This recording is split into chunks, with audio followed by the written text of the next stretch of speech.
दुनिया की सारी कलाएं, सारे हुनर एक तरफ और बोलने की कला एक तरफ। अगर आप बोलने की कला सीख गए तो दुनिया की हर जीत, हर कामयाबी आप हासिल कर लोगे। आप चाहे किसी भी फील्ड में क्यों ना हो, चाहे वो बिजनेस हो, जॉब हो या किसी रिलेशनशिप में हो, आपकी कम्युनिकेशन स्किल जितनी अच्छी होगी, आप लाइफ में उतना ही सक्सेसफुल रहोगे। बहुत से लोग अपनी कम्युनिकेशन स्किल को इम्प्रूव करना चाहते हैं, बोलने की कला सीखना चाहते हैं, पर उन्हें समझ नहीं आता कि शुरुआत कहाँ से करें। काफी लोगों को ये लगता है कि अगर इंग्लिश सीख ली तो बात करना भी सीख लिया। हमारे दिमाग में बहुत गलत चीजें डाली गई हैं, जैसे कि अगर आप कम्युनिकेशन स्किल सीखना चाहते हैं तो आपको इंग्लिश जरूर आनी चाहिए, लेकिन इंग्लिश एक लैंग्वेज है, भाषा है, और कम्युनिकेशन स्किल एक आर्ट है, एक कला है। ये दोनों बहुत अलग चीजें हैं, और ये कला, ये आर्ट आपको सीखनी पड़ेगी, आपको डेवलप करनी पड़ेगी। पर मैं आपको सजेस्ट करूंगा कि आप अपनी मातृभाषा में ही बोलने की कला को सीखें।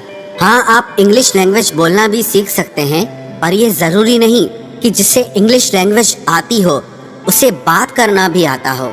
तो सबसे पहले तो ये बात अपने माइंड में आप क्लियर कर ले कि आपको जो भी लैंग्वेज बोलना आती है, आप उसमें ही कम्युनिकेशन स्किल सीख सकते हैं। कई लोग क्या करते हैं कि वो डिक्शनरी से इंग्लिश के भारी भरकम शब्द ढूंढ लाते हैं और बात करते वक्त उसे कहीं भी फिट कर देते हैं, ताकि दूसरों को नीचा दिखा सके और खुद को ऊंचा दिखा सके, ताकि दूसरे लोगों को ये लगे कि इससे कितना कुछ पता है।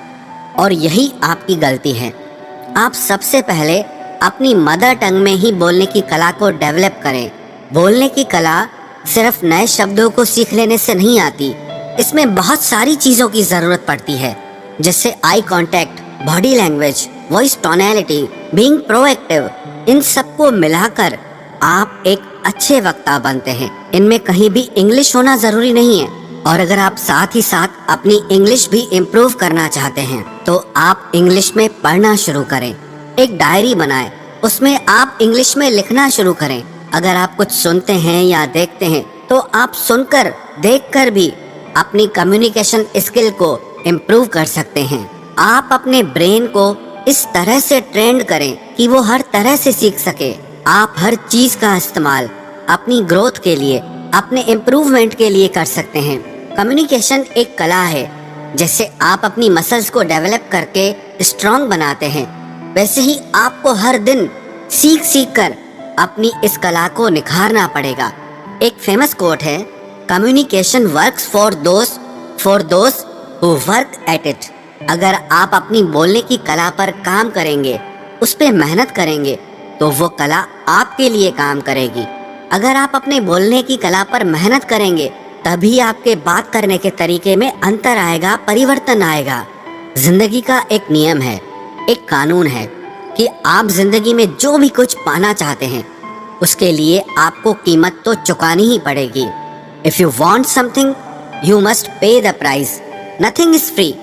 अगर आप जिंदगी में कुछ खरीदना चाहते हैं और जितनी अच्छी उसकी क्वालिटी खरीदना चाहते हैं, तो आपको उसकी उतनी ज्यादा कीमत भी चुकानी पड़ेगी। पर जिंदगी के इम्प्रूवमेंट में पैसों से काम नहीं बनेगा। कुछ लोगों को लगता है कि मैं पैसे से सब कुछ अचीव कर लूंगा। It's not gonna happen. अगर आप एक सुंदर, स्वस्थ और फिट शरीर बनाना चाहते हैं तो आपको खुद उसके लिए वर्कआउट करना होगा। आपको खुद उसके लिए डाइट कंट्रोल करना पड़ेगा, मेहनत करनी पड़ेगी।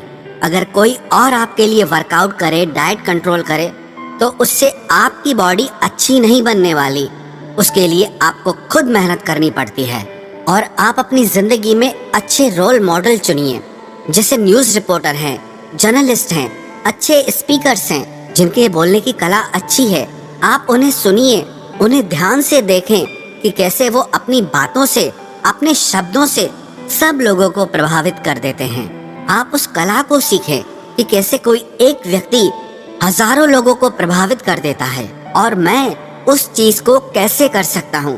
कहते हैं कि शब्द हमारे बोलने की कला का सिर्फ 7% हिस्सा होते हैं। बॉडी लैंग्वेज बहुत इम्पोर्टेंट है।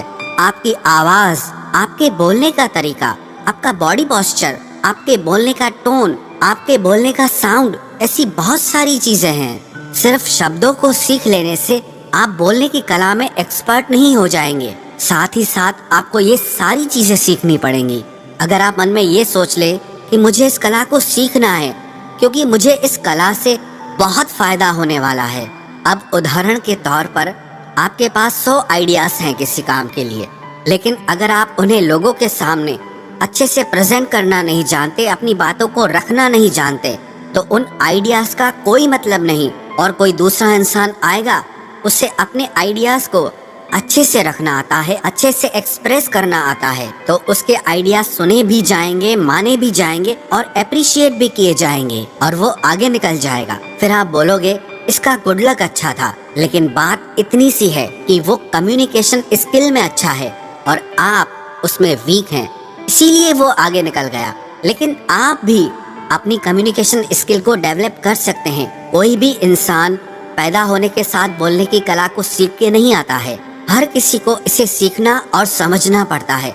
जैसे कि आप अपनी मसल्स पे जितना ज्यादा मेहनत करेंगे वो उतना स्ट्रांग हो जाएगी, ऐसे ही आप इस पर जितनी मेहनत करेंगे उतना ही आप इसमें अच्छे होते जाएंगे। आपको जहां बात करने में डर लगता है आप वहां जरूर बात करें। पब्लिक स्पीकिंग से, माइक पे बोलने से बहुत लोग डरते हैं। लोग रिजेक्शन से डरते हैं कि लोग मेरे बारे में क्या सोचेंगे, लोग मुझ पर हंसेंगे। लेकिन याद रखना, जब तक आप अपने आप को अपने कंफर्ट जोन से बाहर नहीं लाएंगे, खुद को ऐसे अनकंफर्टेबल जोन में नहीं डालेंगे, तब तक आप कुछ नहीं सीख पाएंगे। लेकिन आप अपने आप को उन सिचुएशंस में डालें जहां आप अनकंफर्टेबल हो रहे हों। ऐसा करने से आप फुल स्पीड में सीखना और समझना शुरू कर देंगे। और अगर आप अपने कंफर्ट जोन में ही पड़े रहेंगे तो आपको वही मिलेगा जो आपको आज तक मिलता आया है। आप जहां हैं, जैसे हैं, वैसे ही रहेंगे, वही करते रहेंगे जो आप हमेशा से करते आ रहे हैं, तो आपको कुछ नहीं मिलने वाला, आप कुछ नहीं सीख पाएंगे। पागलपन की एक परिभाषा ये भी है कि रोज रोज वही काम करते रहो और शाम को जाके भगवान से प्रार्थना करो कि हे भगवान मेरी किस्मत बदल दो। किसी कवि ने क्या खूब लिखा है, खुदा ने उस शख्स के हालात कभी नहीं बदले, ना हो जिसे ख्याल खुद अपने हालात बदलने का। तो इसीलिए आप भी आज ये तय कर लो कि आपको अपने हालात खुद बदलने हैं और इसी साल में बदलने हैं। अगर कुछ सीखना चाहते हो ना, अगर कुछ बनना चाहते हो, तो वो करो जो आपको मुश्किल लगता है, तो वो करो जो आपने आज तक नहीं किया। आप वो करो जिसे करने में आपको डर लगता है, जो आपको मुश्किल लगता है। सिंपल सा रूल है, if you want something you must pay the price.